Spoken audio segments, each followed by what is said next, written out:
UP police एक बार फिर से सवालों के घेरे में है। दरअसल कानपुर में एक युवक के अपहरण के मामले में परिवार ने फिरौती के लिए 30 लाख रुपए तो दिए, लेकिन युवक जिंदा और सही सलामत वापस नहीं लौटा। फिरौती की रकम अपहरणकर्ताओं तक पहुंच गई, लेकिन युवक की जान नहीं बच पाई। परिवार का आरोप है कि उन्होंने कानपुर पुलिस पर भरोसा किया, लेकिन पुलिस अपराधियों को दबोचने में नाकाम रही। हत्या की खबर सुनते ही युवक के परिवार में चीख पुकार मच गई और परिजन पुलिस पर बेहद नाराज हैं। पूरा परिवार अब पुलिस वालों को मौत के लिए जिम्मेदार ठहरा रहे हैं।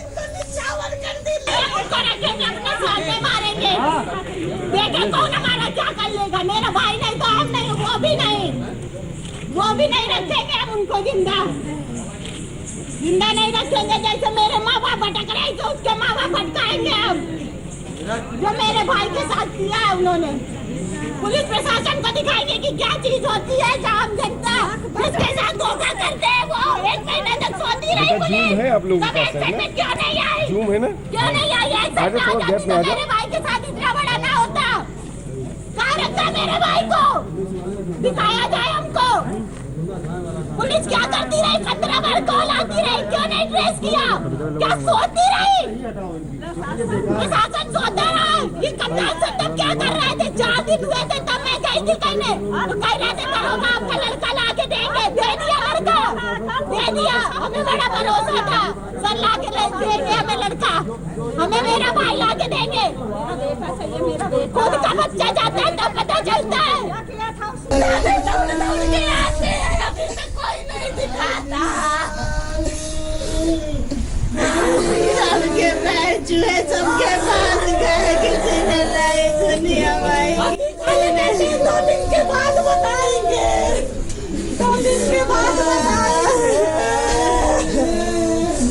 पूरे जीवन में छोड़ा था सबके के लिए, वो भी इनको निछावर कर दी। ले जाओ मेरा बेटा, दे दे, सबने नहीं दिया। अरे भगवान ने मेरा बउआ।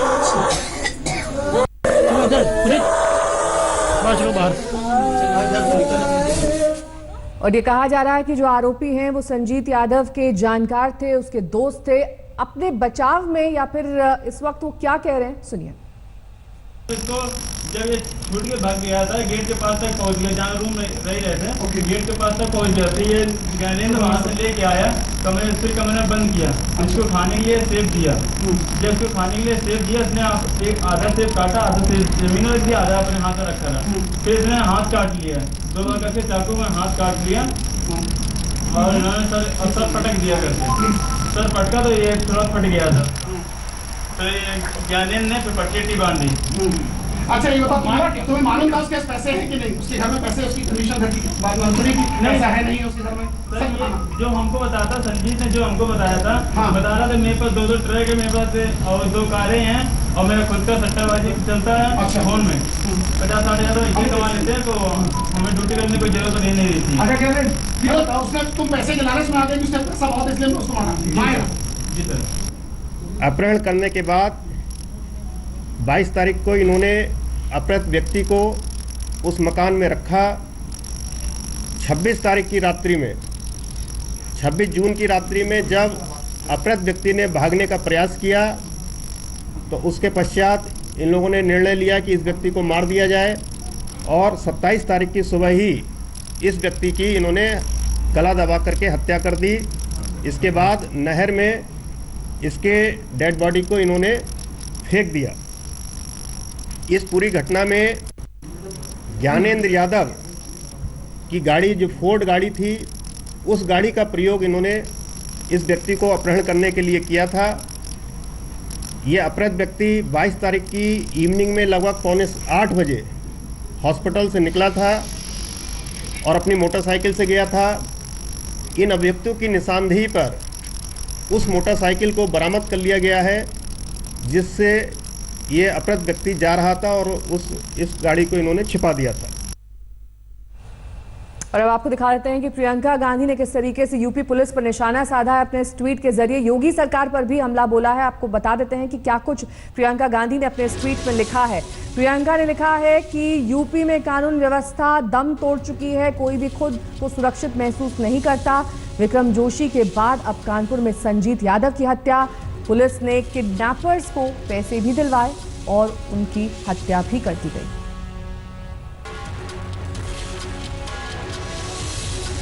और इस पर बीजेपी ने भी दी है प्रतिक्रिया, सुनिए। देखिए, अपराधी अपराधी है और अपराधियों के साथ योगी जी की सरकार बहुत मजबूती के साथ, बहुत सख्ती के साथ काम कर रही है। लेकिन प्रियंका जी है या उनके भाई साहब हैं, उनको एक बात तय करना पड़ेगा कि वो अपराधियों के साथ हैं या अपराध को खत्म करने वालों के साथ हैं। कभी हम देखते हैं कि अपराधियों से मिलने वो जेल पहुंच जाते हैं ये लोग, इनके पार्टी साथी के लोग, साथी संगी लोग। कभी जो है देखते हैं कि ये खुद जो है अस्पताल पहुंच जाएंगी किसी अपराधी से मिलने के लिए। कभी कहेंगे कि जी उत्तर प्रदेश में तो पुलिस बड़ा जुल्म कर रही है, अपराधियों को मार रही है, ठीक नहीं कर रही है। तो ये पहले तय करें कि अपराधियों के साथ है कि अपराध को खत्म करने वालों के साथ है। कानपुर की घटना ने पूरे उत्तर प्रदेश को झकझोर के रख दिया है। पहले संजीत यादव का अपहरण होना, बाद में पुलिस के द्वारा फिरौती का रकम दिलवाना, अब उसकी हत्या हो जाना। उत्तर प्रदेश में कोई सुरक्षित नहीं है। डॉक्टर, नौजवान, गरीब, आम आदमी घर से निकलेगा तो शाम को लौट के आएगा कि नहीं, अब उसके मन में एक बड़ा डर और भय व्याप्त है। जंगल राज कायम हो गया उत्तर प्रदेश में। उत्तर प्रदेश में अपराधियों ने साफ मैसेज दे दिया उत्तर प्रदेश की जनता को कि यहां हमारा राज चलता है, गुंडा राज चलता है। और गलती से अगर हम किसी का अपहरण करेंगे और आप पुलिस को बताओगे तो पुलिस को लेके आओगे तो पुलिस के सामने ही मैं पैसा लेके भाग जाऊंगा और उसके बाद उस व्यक्ति की लाश भेज दूंगा। ये इतनी हिम्मत है। कानपुर की घटना जिसमें पुलिस के सामने 30 लाख रुपए फिरौती के 30 लाख रुपए लेके अपराधी भाग गए और आज कल उसकी लाश भेज दी। इसके मतलब अपराधियों को पुलिस का कोई खौफ नहीं है। फिलहाल रुकने ब्रेक के लिए, फौरन लौटेंगे, देखते रहिए आज तक। बड़ी खबर आ रही है हमारे पास राजस्थान से, जहां पर आपको बता रहे हैं कि हाईकोर्ट से पायलट गुट को राहत मिल गई है।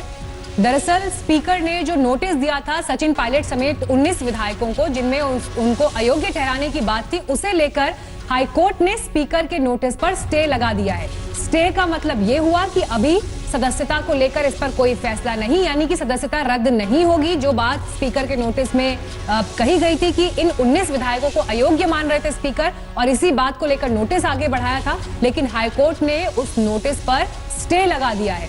अब ये देखिए, एक तरह से पायलट गुट के लिए राहत, क्योंकि सदस्यता पर अब कोई खतरा नहीं है अगले ऑर्डर तक, अगले आदेश तक।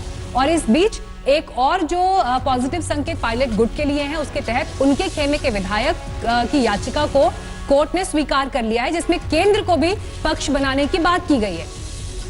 पूरा का पूरा ये मामला विधानसभा की सदस्यता को लेकर बीते एक हफ्ते से खींचा चला आ रहा था, लेकिन अब पायलट गुट की याचिका को कोर्ट ने सही माना है। हमारे साथ शरद जुड़ गए हैं इस वक्त और जानकारी के साथ। शरद, बड़ी राहत है ये पायलट खेमे के लिए, अब लेकिन देखना ये होगा कि अब आगे यहां से क्या होता है, क्योंकि फौरी राहत ही है, अभी इसको भी फाइनल डिसीजन तो नहीं कहा जा सकता। बिल्कुल फाइनल डिसीजन नहीं है, ये स्टे है, और ये कहा है कि जो नोटिस दिया था उसको स्टे किया है, लेकिन आगे की सुनवाई जारी रहेगी। जो विधानसभा अध्यक्ष ने नोटिस दिया था उस पर कोर्ट ने स्टे किया है। उनकी जो याचिका थी उनको मेंटेनेबल कहा है, उनको सही माना है, उस पर सुनवाई लायक माना है, खारिज नहीं किया है। ये एक बड़ी राहत है सचिन पायलट के लिए, लेकिन उस पर सुनवाई जारी रहेगी। कोर्ट ने अभी अंतिम फैसला नहीं दिया है। कोशिश करेंगे, हम कोई वकील आता है तो उसे बातचीत कराने का। फिलहाल देखिए किस तरह से यहाँ पर गहमा गहमी मची हुई है। सब इंतजार कर रहे हैं कि विधानसभा अध्यक्ष का वकील बाहर आए, लेकिन कुल मिलाकर जिस तरह से ये फैसला आया है कोर्ट का, एक बड़ी राहत कही जा सकती है सचिन पायलट गुट के लिए। जो एक तलवार लटकी हुई थी कि सदस्यता जा सकती है, अयोग्य हो सकते हैं, ऐसे में कोर्ट ने उनकी तरफ से जो 19 विधायकों की याचिका थी उसको मेंटेनेबल माना है। इसे लेकर मेंटेनेबल माना है। देखिए वकील आ गए, बातचीत कराते हैं आपकी जी। ऑर्डर दिया है जो स्पीकर ने 14 जुलाई को ऑर्डर दिया है उसमें यथास्थिति बरकरार रखे, और याचिकाकर्ता की जो प्रेयर है ए, बी और ई, सिर्फ उसमें सुनवाई होगी।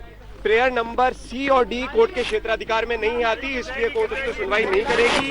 पार्टीज को डायरेक्शन दिए हैं कि आप अपनी प्लीडिंग कंप्लीट कर लो, और जब भी प्लीडिंग कंप्लीट होती है तब फाइनल सुनवाई होगी अर्ली लिस्टिंग एप्लीकेशन मूव करने के बाद। रिजेक्ट की गई है, प्रेयर 4 क्या रहा? प्रेयर 4 रिजेक्ट नहीं करी गई है, प्रेयर 4 और प्रेयर 3 और प्रेयर 4 उस पे कहा गया है कि हाईकोर्ट के क्षेत्राधिकार में नहीं आता, इसलिए इसको हम नहीं सुनेंगे। प्रेयर ए, प्रेयर बी और प्रेयर ई इसी पे सुनवाई होगी। और जो स्पीकर महोदय द्वारा 14 जुलाई को अपने ऑर्डर दिया गया है, समन किया गया था, उसको कोर्ट ने यथास्थिति बरकरार रखने के आदेश दिए हैं। प्लीडिंग कंप्लीट हो जाती है, उसके बाद पार्टीज फ्री हैं एप्लीकेशन मूव करने के लिए इस मैटर की सुनवाई को। कार्रवाई नहीं होगी स्पीकर की तरफ से, 10 का प्रावधान है। प्रेयर 4 में नहीं है सर, वो प्रेयर ई के अंदर है। प्रेयर 3 और 4 कहती है कि इनको एमएलए बने रहने देना चाहिए, तो कोर्ट ने कहा ये हमारे क्षेत्राधिकार में नहीं है, ये स्पीकर तय करे। हमारे क्षेत्राधिकार में जो है वो प्रश्न पूछा गया है कि स्पीकर द्वारा क्या ये नोटिस दिए जा सकते हैं या नहीं, और मुख्य रूप से क्या शेड्यूल 10 का 2(1)A अनकॉन्स्टिट्यूशनल है या नहीं। मुख्य रूप से इन पे आगे फैसला होगा। उस पे जब यथास्थिति बरकरार करने के निर्देश दिए तो कार्रवाई नहीं होगी। अब उच्चतम न्यायालय के समक्ष मसला रहेगा कि परसों कोर्ट इस पर्टिकुलर ऑर्डर को कैसे देखती है। क्या विधानसभा अध्यक्ष एक्शन ले सकते हैं? देखिए, स्टेटस को का जब ऑर्डर है तो संभवतः अभी तक कोर्ट के समक्ष ये मसला था कि हम खुद समय के लिए कह रहे थे, अब एक स्टेटस को ऑर्डर है, क्योंकि मामला उच्चतम न्यायालय में लंबित है, तो उच्चतम न्यायालय जो फैसला लेता है वो मान्य होगा। तो सर इसमें कोई तारीख नहीं दी है। कोर्ट ने कहा प्लीडिंग्स कंप्लीट हो जाए, जब एक अर्जी लगा दीजिएगा अर्ली लिस्टिंग की, और तब हम तारीख देके सुनवाई करेंगे। मतलब पूरा मामला सुप्रीम कोर्ट के अंदर? यस, सुप्रीम कोर्ट के अधीन रहेगा मोटे रूप से। शुक्रिया, बहुत बहुत प्रतीक। देख सकते हैं यहाँ पर हमारे साथ प्रतीक केजरीवाल है, उनसे हम बातचीत करते हैं। प्रतीक जी, क्या आज मुख्य रूप से कोर्ट ने यथास्थिति बरकरार करने का निर्देश दिया है। कोर्ट ने कहा है कि स्पीकर के द्वारा जो ऑर्डर दिया गया था 14 जुलाई को, उसको यथास्थिति बरकरार रखें, और प्रेयर ए, बी और ई पे ही सुनवाई होगी। जो सी और डी है वो न्यायालय के क्षेत्राधिकार में नहीं आती है, इसलिए उस प्रेयर पे सुनवाई नहीं होगी। गुट के लिए बड़ी राहत मानी जाए संभवतः, क्योंकि स्टेटस को ऑर्डर हुआ है, उनके खिलाफ अभी कार्रवाई आगे नहीं होगी और उच्चतम न्यायालय के समक्ष मसला है, इसलिए आप कह सकते हैं कुछ हद तक कुछ समय के लिए वो राहत है। तो माना जाए कि जब तक उच्चतम न्यायालय जो कोर्ट ने कहा है वो माना जाए। मुझसे आप राय ना लें कि क्या माना नहीं, जाए। तो उच्चतम न्यायालय के फैसले के बाद ही फैसला होगा। यस, उच्चतम न्यायालय के अधीन है, और वो कोर्ट ने कल भी उच्चतम न्यायालय ने कह दिया था कि हाईकोर्ट जो भी फैसला करेगी वो उच्चतम न्यायालय के अधीन रहेगा, और इसी के तहत अब उच्चतम न्यायालय के समक्ष सोमवार को जब आर्गुमेंट होंगे तब इस ऑर्डर को भी प्लेस कर दिया जाएगा, और उसके बाद ऑनरेबल सुप्रीम कोर्ट को देखना है कि वो आगे क्या ऑर्डर करती है। एप्लीकेशन 4 रिजेक्ट हुआ है, वो क्या है? प्रेयर नंबर जो सी और डी है, उन्होंने कहा है कि हमको एमएलए बने रहने दिया जाए, तो कोर्ट ने कहा ये हमारा परव्यू में नहीं आता, ये तो एंटी डिफेक्शन पे जब स्पीकर कार्रवाई करेंगे कि क्या उनको डिस्क्वालीफाई करना नहीं करना, ये प्रेयर स्पीकर के पास रहेगी। अभी स्टेटस को ऑर्डर है, तो उसके तहत कोर्ट ने यथास्थिति बरकरार रखने को कहा है, और मामला विचाराधीन है उच्चतम न्यायालय में, तो एक बार उच्चतम न्यायालय का जो भी निर्देश आता है उसके हिसाब से कार्रवाई होगी। देखिए, नोटिस दिया गया है, अभी दोनों पक्षकारों को अपना जवाब देना है, लेकिन कोर्ट ने यथास्थिति बरकरार करने को कहा है, तो जो स्थिति आज है, अगर नोटिस का जवाब नहीं दिया तो नहीं होगा, दे दिया तो उसी स्टेज पे रहेगा। तो आज की स्थिति में स्पीकर के द्वारा सिर्फ नोटिस दिया गया है, उसके उपरांत कोई कार्रवाई नहीं करी गई, तो वही स्थिति बरकरार रहेगी। विधानसभा कब बुलाई जा सकती है? विधानसभा बुलाने का प्रश्न इससे बिल्कुल अलग है, इसका आपस में कोई लेन देन नहीं है। केंद्र को पक्षकार बना दिया है, उनको कहा है कि आप अपना जवाब पेश कर दें, और जब प्लीडिंग यानी कि जवाब पेश कर दें और पूरी प्लीडिंग कंप्लीट हो जाए तो पक्षकार कोई भी अर्जी लगा देगा कि इसकी सुनवाई करी जाए, उसके बाद ही उच्च न्यायालय इसकी सुनवाई करेगा। कोई तारीख नहीं दी गई है। ये बड़ी खबर है, देखिए कोई तारीख नहीं दी गई है। अब उच्चतम न्यायालय जब फैसला कर देगा उसके बाद ही कोई सुनवाई हो पाएगी। यहाँ से इस तरह से जो है विधानसभा अध्यक्ष वकील है, इनका कहना है कि साफ साफ उच्च न्यायालय ने कह दिया है, राजस्थान हाई कोर्ट ने, कि जो याचिका थी सचिन पायलट गुट के 19 विधायकों को, वो मेंटेनेबल है, और जो नोटिस दिया था विधानसभा अध्यक्ष ने उसको हम स्टे करते हैं। लेकिन चूंकि सुप्रीम कोर्ट में सुनवाई जारी है, इसलिए सुप्रीम कोर्ट के फैसले के बाद ही राजस्थान हाई कोर्ट कोई फैसला दे पाएगा। सुनवाई जारी रहेगी, सुनवाई कब होगी, किस तारीख को होगी, कैसे होगी, ये सब कुछ डिपेंड करता है कि सुप्रीम कोर्ट आगे फैसला क्या देता है, सुप्रीम कोर्ट में सुनवाई आगे कैसे बढ़ती है। जी शरद, एक चीज पर स्पष्टीकरण आपसे चाहेंगे, जो बागी हैं उनकी सदस्यता को लेकर कोर्ट ने कोई टिप्पणी की है, क्या दिशा निर्देश दिए हैं, सदस्यता बरकरार रहेगी?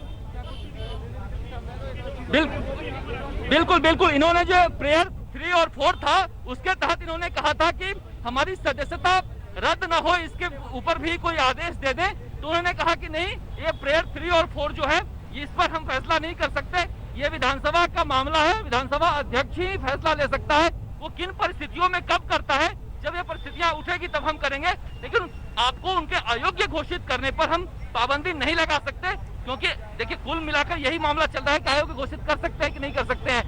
जब उसमें जब राजस्थान हाईकोर्ट ने यह कह दिया कि याचिका मेंटेनेबल है, इसका मतलब कि वो अभी अयोग्य नहीं घोषित कर सकते, लेकिन कोर्ट साफ साफ उनके विधानसभा अध्यक्ष की किसी भी कार्रवाई पर वो नहीं लगा सकता है।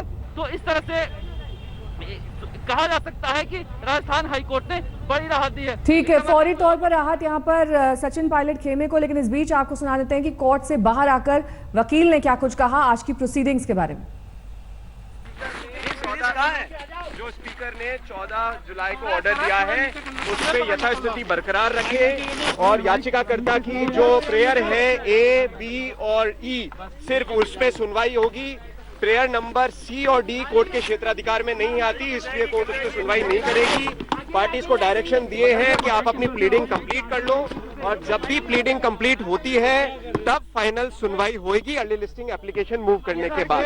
रिजेक्ट की गई है, प्रेयर 4 क्या रहा? प्रेयर 4 रिजेक्ट नहीं करी गई है, प्रेयर 4 और प्रेयर 3 और प्रेयर 4 उस पे कहा गया है कि हाईकोर्ट के क्षेत्राधिकार में नहीं आता, इसलिए इसको हम नहीं सुनेंगे। प्रेयर A, प्रेयर B और प्रेयर E इसी पे सुनवाई होगी और जो स्पीकर महोदय द्वारा 14 जुलाई को अपने ऑर्डर दिया गया है, समन किया गया था, उसको कोर्ट ने यथास्थिति बरकरार रखने के आदेश दिए हैं। प्लीडिंग कंप्लीट हो जाती है, उसके बाद पार्टीज फ्री हैं एप्लीकेशन मूव करने के लिए इस मैटर की सुनवाई को। कार्रवाई नहीं होगी स्पीकर की तरफ से, 10 का प्रावधान है। प्रेयर 4 में नहीं है सर, वो प्रेयर E के अंदर है। प्रेयर 3 और 4 कहती है कि इनको MLA बने रहने देना चाहिए, तो कोर्ट ने कहा ये हमारे क्षेत्राधिकार में नहीं है, ये स्पीकर तय करे। हमारे क्षेत्राधिकार में जो है वो प्रश्न पूछा गया है कि स्पीकर द्वारा क्या ये नोटिस दिए जा सकते हैं नहीं, और मुख्य केस मानते हुए उसके ऊपर स्टेटस को का आदेश किया है। बाकी जो भी अगर ऑपरेटिव ऑर्डर जो हमारे पास में आएगा उसके बाद ही मैं आपसे ज्यादा बात कर पाऊंगा। कोई नई तारीख नहीं, अभी इसमें और कोई नई आरडी रस्तोगी ने क्या कहा कोर्ट से? आरडी रस्तोगी को क्या वक्त दिया गया? उनको ये बोला गया है कि आप इसके अंदर इंस्ट्रक्शन ले लीजिए सेंट्रल गवर्नमेंट से, उसके बाद आपको जो भी कार्रवाई करनी है आप उसके लिए स्वतंत्र हैं। कोई नई तारीख का ऐलान किया गया सर? तो ये थे सचिन पायलट के वकील देवांशु, जो कह रहे हैं कि एक बड़ी राहत कही जा सकती है जिस तरह से ये फैसला आया है। सचिन पायलट के पक्ष में फैसला तो नहीं कर सकते हैं कि राहत भरी खबर आई है सचिन पायलट गुट के लिए। अब सब कुछ डिपेंड करता है सुप्रीम कोर्ट पर, सुप्रीम कोर्ट क्या कहता है, सुप्रीम कोर्ट पर यह केस किस तरह से जाता है, उस पर सारा मामला ये डिपेंड करेगा। जी, इंतजार अब सुप्रीम कोर्ट का रहेगा, लेकिन अभी आपने यहां से दो बड़ी बातें बताई। पहली ये कि एक फौरी राहत पायलट गुट के लिए जरूर दिखाई देती है कि अभी मेंबरशिप पर, उनकी सदस्यता पर खतरा नहीं है अगले फैसले तक। दूसरी बड़ी बात ये सुप्रीम कोर्ट का इंतजार करना पड़ेगा। और तीसरा बड़ा मामला ये कि सदस्यता को लेकर जो भी फैसला लेना है वो विधानसभा के अधिकार क्षेत्र में है। शरद, ये बताइए, सोमवार से मुख्यमंत्री अशोक गहलोत विधानसभा का सत्र भी बुला रहे हैं, क्या तस्वीर सोमवार की हो सकती है विधानसभा सत्र के मद्देनजर? देखिए, विधानसभा का सत्र अब बुलाना अशोक गहलोत के लिए काफी मुश्किल होगा मीनाक्षी, क्योंकि जिस तरह से उन्होंने चाहा था कि विधानसभा का सत्र बुलाकर विधायकों पर दबाव डाला जाए, अब सुप्रीम कोर्ट के पाले में गेंद है। सीधे सीधे संवैधानिक संस्थाएं आपस में टकरा नहीं सकती हैं। ये बात बीजेपी के प्रदेश अध्यक्ष सतीश पूनिया ने भी बोला है कि विधानसभा का सत्र नहीं बुलाया जा सकता है। कुल मिलाकर देखिए, अब सारा का सारा मामला सुप्रीम कोर्ट में चला गया है। जिस तरह से कल सुप्रीम कोर्ट ने कहा था कि हाईकोर्ट फैसला दे भी देगा, तो ये सुप्रीम कोर्ट उस पर रिव्यू कर सकता है, उसके बाद ही उस पर अंतिम फैसला होगा। तो उसी को ध्यान में रखते हुए ऐसा माना जा रहा है कि हाईकोर्ट ने फैसला दिया, चूंकि हाईकोर्ट फैसला लिख चुका था। इस बीच ये इन्होंने याचिका लगाई थी सचिन पायलट गुट की तरफ से 19 विधायकों के प्रतिनिधि पृथ्वीराज मीणा ने, जो विधायक है, कि केंद्र सरकार का पार्टी बनाया जाए। अब केंद्र सरकार को जो पार्टी बनाया जाएगा तो सुनवाई आगे जारी रहेगी। अगर सुनवाई आगे जारी रहती है तो फिलहाल इनको राहत देना जरूरी था, क्योंकि विधानसभा अध्यक्ष ने आज शाम तक का वक्त दिया था, वो फैसला ले सकते थे। तो विधानसभा अध्यक्ष के जो नोटिस थे उसको स्टे कर दिया है। सचिन पायलट गुट के जो 19 विधायकों पर तलवार लटकी हुई थी अयोग्य होने का, उस पर स्टे कर दिया है। तो अब जाके वो आराम से सुप्रीम कोर्ट में मामले की सुनवाई तक रह सकते हैं, क्योंकि आज अगर स्टे नहीं होता तो शाम तक विधानसभा अध्यक्ष कार्रवाई कर सकते थे, इसलिए उसको स्टे किया है। साथ ही ये कहा है कि आगे सुनवाई जारी रहेगी, यानी सुप्रीम कोर्ट में मामला भले ही चल रहा हो लेकिन राजस्थान हाईकोर्ट में ही मामला चलता रहेगा। ये नहीं बताया। सर एक बात और बताइए, क्योंकि आप लगातार कोर्ट की प्रोसीडिंग्स का हिस्सा बने रहे और आप लगातार इस केस को फॉलो भी कर रहे थे, कोर्ट में जब वकील पेश हुए थे, ऐसी जो कौन सी वो अहम दलीलें थी जो दी गई तो सचिन पायलट गुट के पक्ष में कोर्ट ने फैसला किया? क्या काम आया सचिन पायलट के गुट के लिए इन दलीलों के लिहाज से? देखिए, कुल मिला के सबसे बड़ी दलील तो यही थी कि फ्रीडम ऑफ स्पीच, जिसको लेकर सुप्रीम कोर्ट ने भी कहा है कि क्या पार्टी के अंदर आंतरिक लोकतंत्र नहीं होना चाहिए? क्या उन्होंने व्हिप का उल्लंघन किया है? व्हिप क्या विधानसभा के अंदर लागू नहीं होता है? पार्टी की एक बैठक बुलाई गई मुख्यमंत्री निवास पर, दूसरी बैठक बुलाई गई होटल में। उस होटल में अगर नहीं पहुंचे हैं सचिन पायलट और उनके विधायक, तो ये पार्टी के खिलाफ गतिविधि कैसे माना जाए? कोई उनका स्टेटमेंट नहीं आया है, उन्होंने ये नहीं कहा कि सरकार गिराने जा रहे हैं। कभी यहाँ तक कि सचिन पायलट ने हाईकोर्ट में ये कहा कि मैं कांग्रेसी हूँ, कांग्रेस में रहना चाहता हूँ, कांग्रेस के अंदर रहकर अपनी आवाज उठाना चाहता हूँ। तो इन सारी बातों को सचिन पायलट के पक्ष में माना है, जबकि दूसरी तरफ सीपी जोशी का वकील कह रहे थे कि हम तो अयोग्य घोषित करने के लिए नोटिस दिया ही नहीं, हमारे पास तो एकमात्र शिकायत आई थी, उस शिकायत के लिए हमने नोटिस दिया है, अयोग्य घोषित करने का नोटिस नहीं है। तो कुल मिलाकर जो सीपी जोशी के वकील थे उनकी दलीलों में बहुत ज्यादा दम नहीं था और इसीलिए सचिन पायलट गुट को यहाँ राहत दी गई है। फ्रीडम ऑफ स्पीच को बड़ा हथियार माना गया है, पार्टी के अंदर इंटरनल डेमोक्रेसी को बड़ा हथियार माना गया है और इसे देखते ही ये कोर्ट ने फैसला दिया है और कहा है कि सचिन पायलट गुट के लोग जो हैं राहत महसूस कर सकते हैं। अब सुप्रीम कोर्ट पर सबकी नजरें होगी, उसके बाद ही राजस्थान हाई कोर्ट में आगे सुनवाई चल सकती है। एक सवाल शरद आपसे और समझना चाहेंगे, क्योंकि जो ये प्रोसीडिंग्स हुई, जो सचिन पायलट गुट खेमे के विधायक थे, जी शरद, जो पायलट गुट के खेमे के जो विधायक थे उनकी याचिका को भी कोर्ट ने एक्सेप्ट किया है कि केंद्र को भी पक्ष बनाया जाए इस मामले में। आप तक आवाज पहुंच रही है शरद? उसके बाद हाईकोर्ट ने कहा था कि इतनी ज्यादा बहस हो चुकी है कि फैसला लिखने के लिए हमें 2 दिन का वक्त चाहिए और इसीलिए 2 दिन का वक्त लिया था। इसमें सुप्रीम कोर्ट चले गए तो हाईकोर्ट ने राहत तो दे दी है, लेकिन फैसले के लिए कहा है कि अब सुप्रीम कोर्ट, चूंकि विधानसभा अध्यक्ष ही गए हैं, इसलिए विधानसभा सुप्रीम कोर्ट के फैसले का इंतजार करे, तभी राजस्थान हाईकोर्ट जो है फैसला देगा। जी मीनाक्षी। लौटेंगे आपके पास शरद। इस बीच वकील अपना अपना पक्ष रख रहे थे और बता रहे थे कि किस तरीके से आज कोर्ट में अलग अलग तरीके से ऑब्जर्वेशन किया गया और उसके बाद कोर्ट की तरफ से ये कहा गया कि पायलट गुट की जो याचिका है वो सही है। बड़ी राहत मानी जाए संभवतः, क्योंकि स्टेटस को ऑर्डर हुआ है, उनके खिलाफ अभी कार्रवाई आगे नहीं होगी और उच्चतम न्यायालय के समक्ष मसला है, इसलिए आप कह सकते हैं कुछ हद तक, कुछ समय के लिए वो राहत तो माना जाए कि जब तक उच्चतम न्यायालय जो कोर्ट ने कहा है वो माना जाए। मुझसे आप राय ना लें कि क्या माना नहीं, जाए। तो उच्चतम न्यायालय के फैसले के बाद ही फैसला होगा। यस, उच्चतम न्यायालय के अधीन है और वो कोर्ट ने कल भी उच्चतम न्यायालय ने कह दिया था कि हाईकोर्ट जो भी फैसला करेगी वो उच्चतम न्यायालय के अधीन रहेगा और इसी के तहत अब उच्चतम न्यायालय के समक्ष सोमवार को जब आर्गुमेंट होंगे तब इस ऑर्डर को भी प्लेस कर दिया जाएगा और उसके बाद ऑनरेबल सुप्रीम कोर्ट को देखना है कि वो आगे क्या ऑर्डर करती है। एप्लीकेशन 4 रिजेक्ट हुआ है, वो क्या है? प्रेयर नंबर जो सी और डी है, उन्होंने कहा है कि हमको एमएलए बने रहने दिया जाए, तो कोर्ट ने कहा ये हमारा परव्यू में नहीं आता, ये तो एंटी डिफेक्शन पे जब स्पीकर कार्रवाई करेंगे कि क्या उनको डिस्क्वालीफाई करना नहीं करना, ये प्रेयर स्पीकर के पास रहेगी। अभी स्टेटस को ऑर्डर है तो उसके तहत कोर्ट ने यथास्थिति बरकरार रखने को कहा है और मामला विचाराधीन है उच्चतम न्यायालय में, तो एक बार उच्चतम न्यायालय का जो भी निर्देश आता है उसके हिसाब से कार्रवाई होगी। देखिए, नोटिस दिया गया है, अभी दोनों पक्षकारों को अपना जवाब देना है, लेकिन कोर्ट ने यथास्थिति बरकरार करने को कहा है। तो जो स्थिति आज है, अगर नोटिस का जवाब नहीं दिया तो नहीं होगा, दे दिया तो उसी स्टेज पे रहेगा। तो आज की स्थिति में स्पीकर के द्वारा सिर्फ नोटिस दिया गया है, उसके उपरांत कोई कार्रवाई नहीं करी गई, तो वही स्थिति बरकरार रहेगी। विधानसभा कब बुलाई जा सकती है? विधानसभा बुलाने का प्रश्न इससे बिल्कुल अलग है, इसका आपस में कोई लेन देन नहीं है। केंद्र को पक्षकार बना दिया है, उनको कहा है कि आप अपना जवाब पेश कर दें और जब प्लीडिंग यानी कि जवाब पेश कर दें और पूरी प्लीडिंग कंप्लीट हो जाए तो पक्षकार कोई भी अर्जी लगा देगा कि इसकी सुनवाई करी जाए, उसके बाद ही उच्च न्यायालय इसकी सुनवाई करेगा। कोई तारीख नहीं दी गई है अभी। तो आपने यहाँ पर पूरी बात सुनी प्रतीक कांसलीवाल की, मामले से जुड़े हुए वकील। लेकिन आइए आपको बताते हैं इस फैसले के मायने क्या हैं। देखिए, सचिन पायलट की याचिका को कोर्ट ने सही माना है क्योंकि सबसे बड़ी दलील दी गई थी फ्रीडम ऑफ स्पीच, यानी हमें बोलने की आजादी है, अपना विचार रखने की आजादी है और इस बात को कोर्ट ने भी प्रमुखता दी।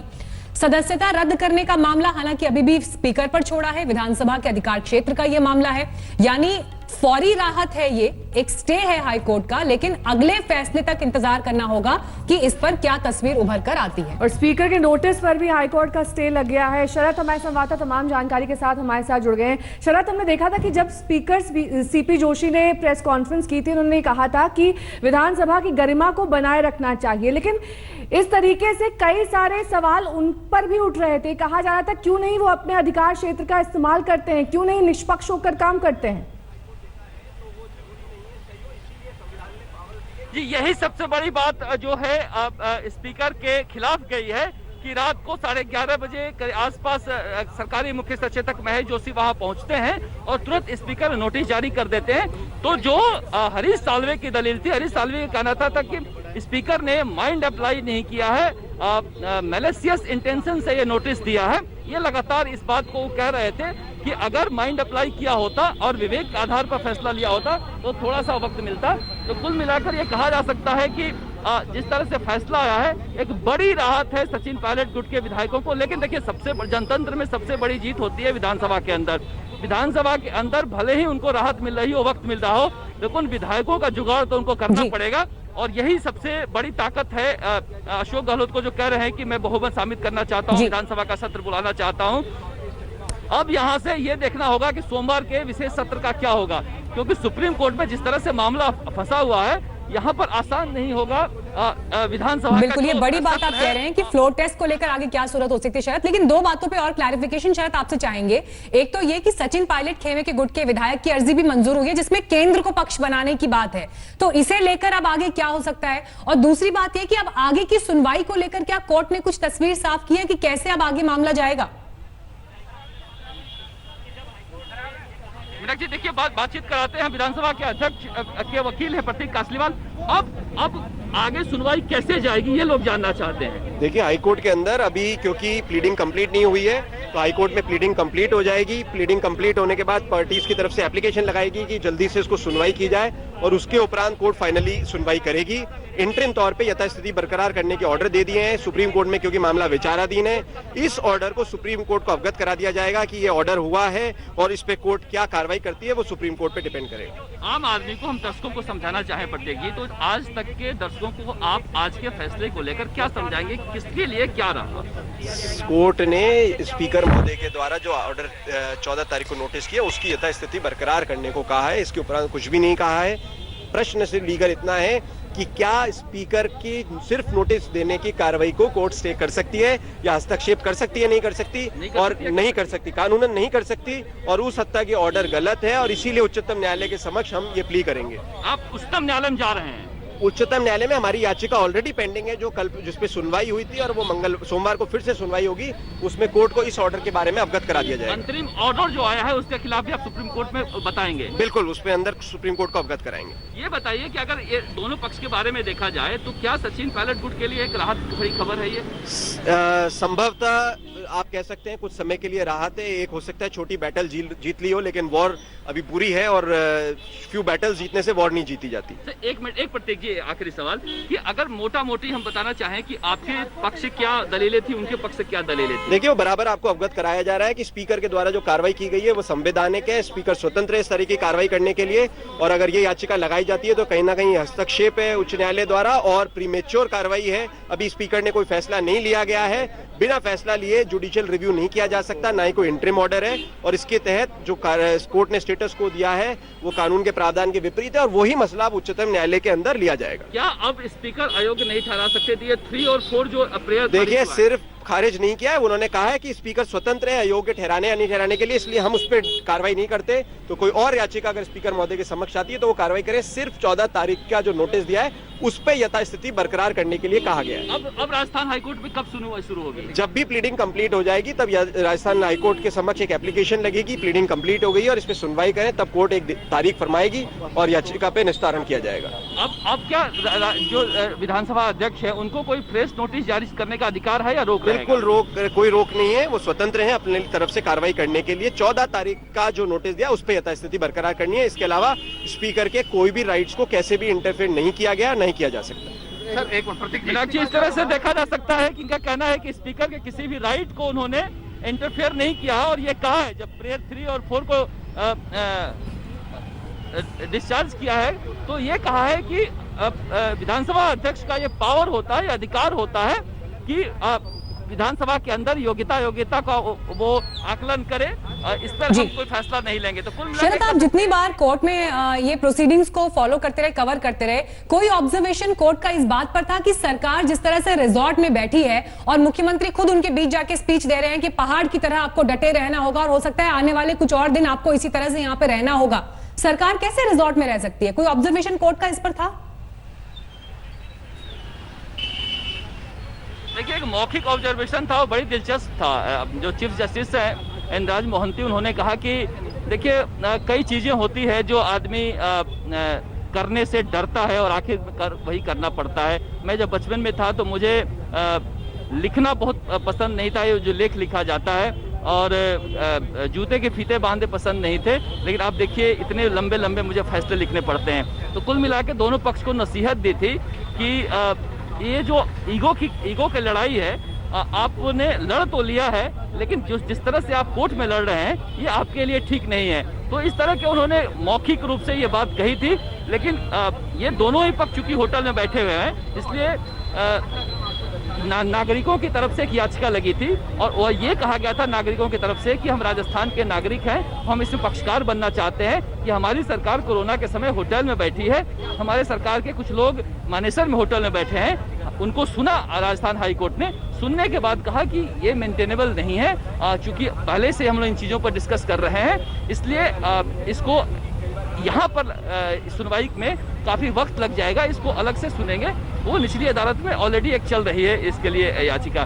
तो ये बात उठी थी मीनाक्षी की किस तरह से कोर्ट जो सरकारें हैं वो होटल से चल रही हैं, लेकिन कुल मिलाकर यहाँ इतनी ज्यादा लीगैलिटी थी। आप समझिए मिजोरम से लेकर और महाराष्ट्र तक, तमिलनाडु से लेकर कश्मीर तक जितने भी कोर्ट की कार्रवाई हुई है विधानसभा को लेकर, उस सारे नजीर पेश कर दिए गए।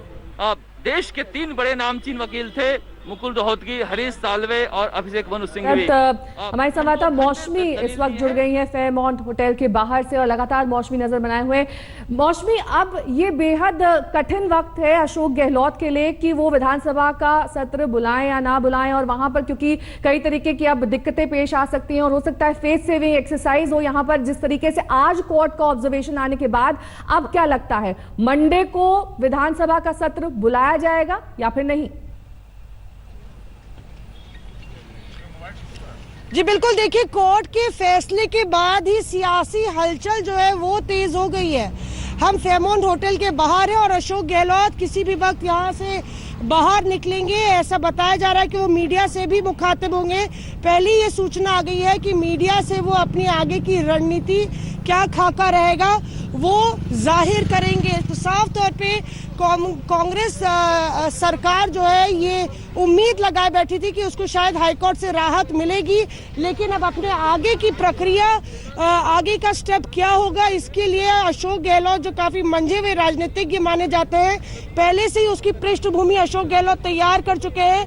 कल रात को जाके वो गवर्नर कलराज मिश्रा से भी उन्होंने मुलाकात की थी, नेहा, और अब यहाँ पे आप देखिए जो सिक्योरिटी का मजमा लगा है उससे आप अंदाजा लगा सकते हैं कि अशोक गहलोत बाहर निकलने वाले हैं। क्या वो एक बार फिर से सचिन पायलट पर हमला बोलेंगे या फिर ऐसी अटकलें हैं कि परेड करवा सकते हैं वो गवर्नर के सामने तमाम अपने विधायकों को, क्योंकि उसमें जो है विरोध या कहे कोई अंतर्द्वंद का जो है का विंडो नहीं रहता। आप देखिए तमाम विधायक जो है वो भी अंदर अब जा रहे हैं और पूरी स्ट्रेंथ के साथ अशोक गहलोत, ये बताया जा रहा है, तैयार है इस सियासी लड़ाई को राजनीति के अखाड़े में लड़ने के लिए, यानी कि असेंबली में लड़ने के लिए, और अभी थोड़ी देर में वो अपने प्लान को साझा करेंगे। बिल्कुल, देखना ये होगा कि मुख्यमंत्री जब बाहर निकलते हैं तो क्या वाकई कुछ बात करते हुए जाते हैं मीडिया से।